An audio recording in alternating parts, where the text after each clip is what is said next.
Beberapa hari yang lalu kita sudah dengar ya bagaimana perdebatan antara seorang YouTuber pendukung Ustadz Wahabi dengan Ustadz Nuruddin. Ternyata perdebatan mereka ini tantang menantang ini didengar atau direspon oleh Ustadz Sani Uye. Mari kita dengarkan responnya. Kepada Ustadz Nuruddin, kami mengajak Anda untuk berdiskusi tentang masalah akidah, keyakinan kepada Allah Subhanahu wa taala. Maka saya mengajak Anda berdiskusi, tapi bukan dengan saya, tetapi dengan guru saya. Begitulah. Itu namanya bantit, ngajak berdebat tapi nanti berdebatnya sama guru saya. Kata salah satu YouTuber pembela sultan-sultan Wahabi, menang. Jujur aja lah udah Ustadz Sani Uye, bilang aja namanya Harry Pras, bukan ditutup-tutupi, jangan tutup-tutupi lah. Jadi YouTuber itu yang dimaksud oleh Ustadz Sani Uye adalah Harry Pras, pendukung Ustadz Wahabi. Kita lanjutkan. Mengajak diskusi Ustadz Nuruddin. Ya Allah. Ada seorang YouTuber ya, YouTuber Lawak. yang sok-sokan mengajak Ustadz Nuruddin berdiskusi tentang akidah, Ya. tentang masalah keyakinan Ya. terhadap Allah Subhanahu wa taala. Kemudian saya mikir, apa benar ya orang ini serius mengajak diskusi Ustadz Nuruddin? Ya Allah, ada itu teman-teman, mungkin kalian sudah tahu siapa Namanya orang Harry dia. Pras. Saya heran kepada orang itu. Dia itu punya nomor WA saya. Saya pun juga punya nomor WA dia. Saya Ya. simpan. Ya. Dan sudah lama kami mengajak dia berdiskusi secara live. Wah. Tapi dia tidak menang. Ingin diskusi secara live, tapi gaya si Harry Pras kalau bisa diskusinya atau debatnya di kampus-kampus ternama. Lanjut Ustaz. Tapi dia tidak merespon. Padahal sudah di WA. Kenapa nggak direspon? Saya rasa Karena dia saya pikir bantit. dia itu seorang pendekar yang benar-benar mampu dan berani membela kebenaran. Pendekar, Sebagaimana pecundang. Kalau dia itu berteriak di YouTube-nya. Ternyata Kalau di YouTube-nya itu ya Allah, galak kali ya Ustaz ya. Saya tantang Nuruddin, astagfirullahaladzim. Rupanya cuman pecundang Harry Pras tuh Ustaz. ketika ngomong langsung di WA tidak sehebat ketika dia tampil di YouTube. Ya, pecundang pula ya kan. Ya Allah. Saya pikir ya kalau di YouTube itu kan ya oke. Saya tantang Ustaz Nuruddin. Saya tantang. Bukan dengan saya, tapi dengan Jangan dengan saya, tapi guru saya. Ini namanya bantit. Ban orang itu Stit. keberatan ketika Ustaz Nuruddin menyatakan Allah itu tidak butuh tempat. Allah Ya. tidak berada di sebuah tempat. Betul. Allah tidak diliputi oleh Ya. tempat atau dimensi ruang dan waktu. Nah, jadi kalimat yang disebut Ustaz Nuruddin inilah yang membuat Harry Pras itu emosi, yang mengatakan bahwa Allah tak perlu tempat, Allah tak butuh tempat, Allah tak butuh waktu. Naik darah lalu ngajak berdebat. Itu kata Ustaz Nuruddin.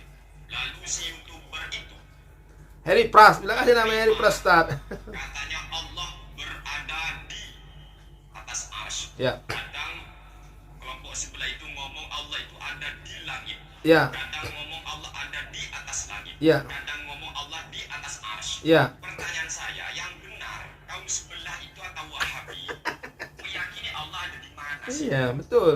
Apakah di langit Betul. atau di atas langit Ya. atau di arsy Iya. atau di atas arsy?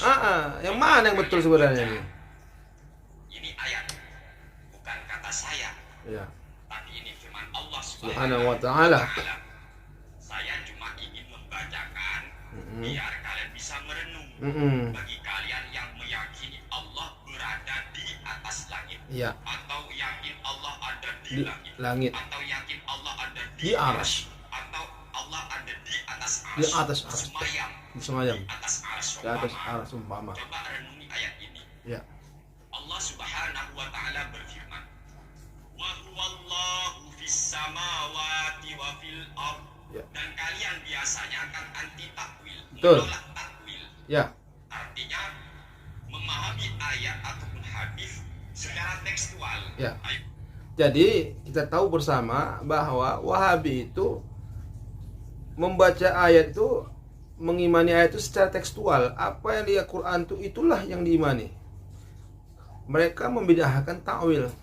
Jadi Ustadz Saniwiyah ini ingin mengikuti logikanya si Wahabi ini yang tak mau menerima takwil dan mengikuti ayat Quran secara tekstual.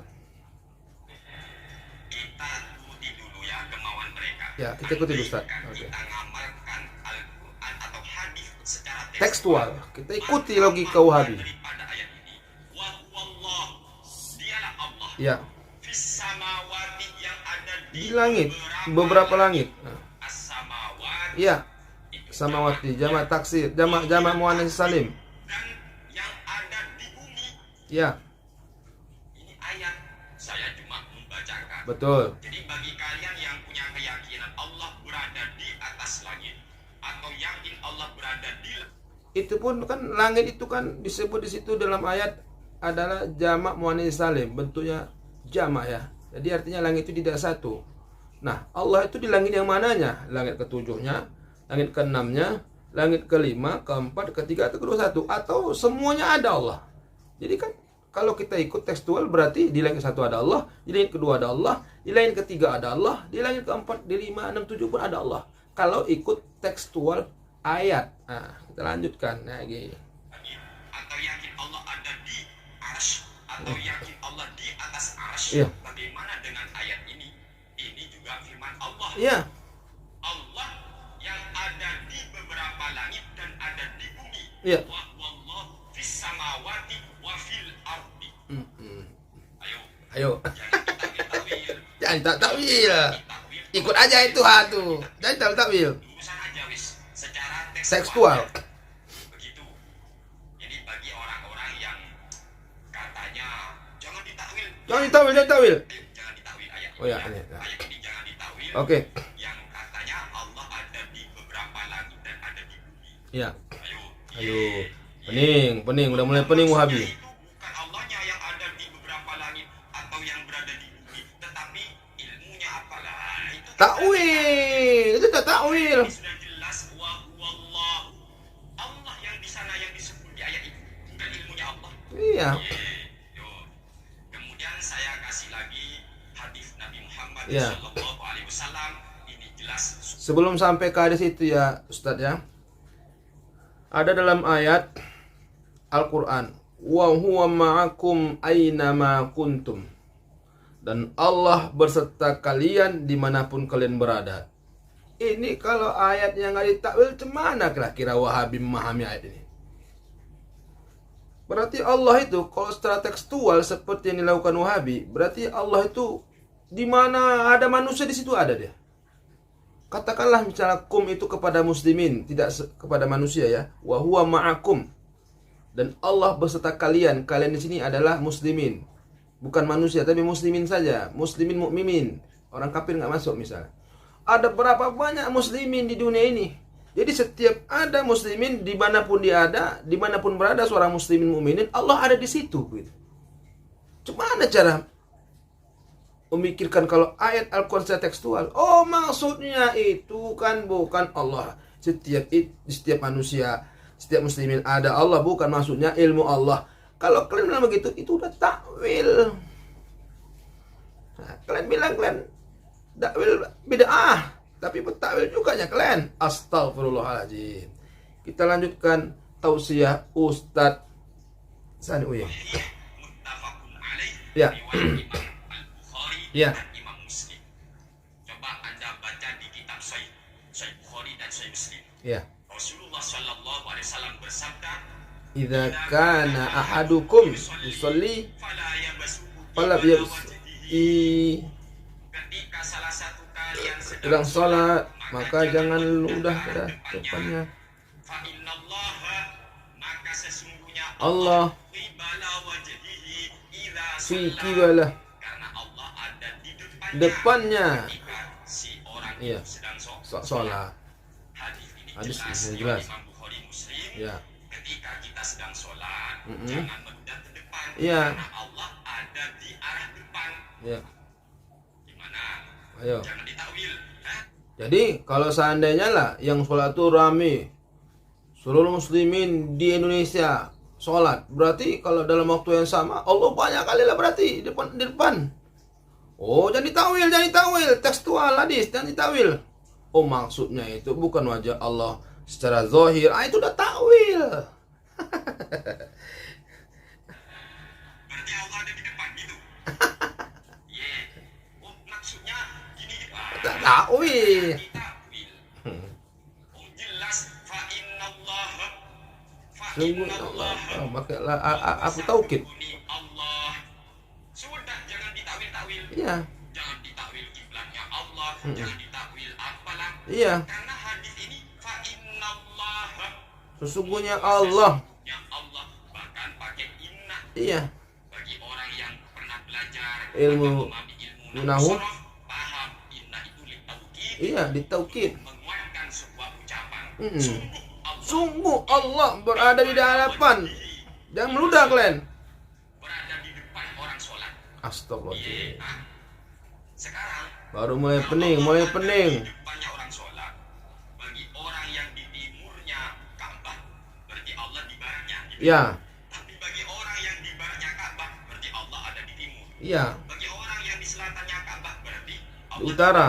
Bagi orang yang di utaranya Ka'bah, berarti Allah di selatan. Iya. Kacau pemahaman seperti ini. Bacau. Begitulah Itulah pemahaman Wahabi.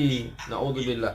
Kalau anti takwil. Sahih Bukhari dan Muslim. Jangan ditakwil-takwil. Nggak boleh takwil. Kalau memang tidak mau takwil. Ya. Oh ya, bagi orang yang anti takwil, cobalah baca hadis-hadis Nabi Muhammad sallallahu Allah alaihi wasallam. alaih. Banyak ya, sudah masyhur, sudah populer. Iya. Nabi Muhammad sallallahu alaihi wasallam itu mendoakan sahabat Ibnu Abbas Mm-mm. agar bisa mentakwil Iya. Al-Quran. Andaikan takwil haram, andaikan takwil melenceng, andaikan takwil itu tidak boleh, andaikan takwil itu penyakit, bla Iya, bla iya. bla bla, sebagaimana yang dituduhkan oleh kaum salafi Wahabi. Iya.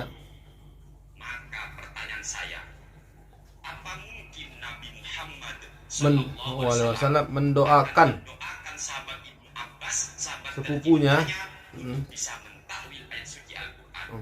Kalau lah takwil itu jahat. Mikiro ojo lali ngopi, ngolah pikiran. Kalaulah takwil itu bid'ah, yang dilarang, yang melakukan takwil itu masuk neraka jahanam.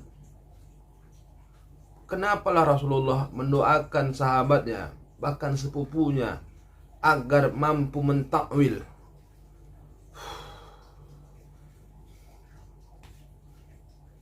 Lanjut. Andaikan takwil memang haram. Dan coba cek dalam kitab Sahih Al-Bukhari. Ketika Allah berfirman, Ya. kullu syai'in halikun illa wajhah. Ini surat Al-Qasas. Al-Qasas. Kata Imam Al-Bukhari, illa wajhah, ay illa mulkahu. Ya, Imam Bukhari mentakwil. mentakwil ayat. Jadi Imam Bukhari sudah mentakwil ayat dengan tadi. Artinya ayatnya mentakwil ayat tadi. Kalaulah kita ikuti logikanya Wahabi, berarti Imam Al-Bukhari sudah melakukan suatu perbuatan bid'ah, neraka. Na'udzubillah, tsumma na'udzubillah. Imam Bukhari dibilang mereka bid'ah masuk neraka. Na'udzubillah. Ayo gimana? Rani bilang Imam Bukhari masuk neraka. Banyak. Kata siapa takwil penyakit? Andaikan takwil itu penyakit, andaikan takwil itu dilarang dalam Islam, tentunya Nabi kita tidak mungkin mendoakan sahabat Ibnu Abbas, sahabat tercintanya, agar bisa mentakwil ayat suci Al-Quran. Ya. Dan tolong kepada orang yang menantang Ustadz Nuruddin untuk Heri berdiskusi, Pras. kenapa Anda diam ketika kami mengajak diskusi? Ya, jawab itu Heri Pras. Nah, kami sudah Jawab itu Heri Pras ya. Aku pun sudah pernah menantang kau. Ayo, gak usah lah di kampus-kampus. Udah aku bilang, ketikkan nama aku Maulana Sinaga, langsung ku telepon kau. Kau ketik nama aku Maulana Sinaga di Facebook, baru halo, ini Maulana Sinaga, saya Heri Pras. Langsung saya telepon kau lewat telepon dari Facebook. Biar ku ajak kau duduk berdebat. Tapi sampai sekarang gak juga kau lakukan itu. Ngadapi awak aja lah masih cemen, apalagi ngadapi orang-orang NU yang luar biasa ilmunya di Jawa sana. Luar biasa memang Heri Pras nih, betul-betul pecundang. Kita lanjutkan. tawarkan, ayo kita diskusi live. Itu sudah lama, tapi no comment. Terbungkam. Bancit. Heri Pras itu bancit. Gitu dia. Bancit. Bancit. Saya tantang Saya tantang. Gak usah ngadepin Rupanya dulu. transgender. Di Sani Uye yang pernah ngechat Anda, yang pernah nelpon Anda, atau Anda juga pernah ngechat saya dan Anda juga pernah nelpon saya. Saya tawarkan Anda sudah lama, kayaknya sudah hampir setahun atau lebih Ya. itu ya. Terus tahun lebih. Dan ada buktinya. Apa mau minta untuk disebarkan? Sebarkan aja Ustadz. Kalau aku sebarkan aja Ustadz biar tahu lu si Heri Pras tuh. Kemana nyalinya? Ayo diskusi. Jadi kita sudah mendengar bagaimana tausiah Ustadz Heri Pras ya. Ustadz Sani Uye ya, tentang akidah ya, tentang takwil. Sementara takwil dikatakan orang Wahabi adalah bid'ah, padahal takwil itu adalah sesuatu yang dibenarkan dalam Islam. Mari kita tunggu Heri Pras mau menerima tantangan Ustadz Sani Uye. Tapi kayaknya tidak ada penampakan dari Heri Pras menjawab tantangan Ustadz Sani Uye. Kita tunggu walaupun tidak jelas. Mudah-mudahan Heri Pras datang keberaniannya lalu menelepon Ustadz Sani Uye dan berdebat, dan kita aswaja menonton bagaimana mereka berdebat. Pucat muka Heri Pras. Oke.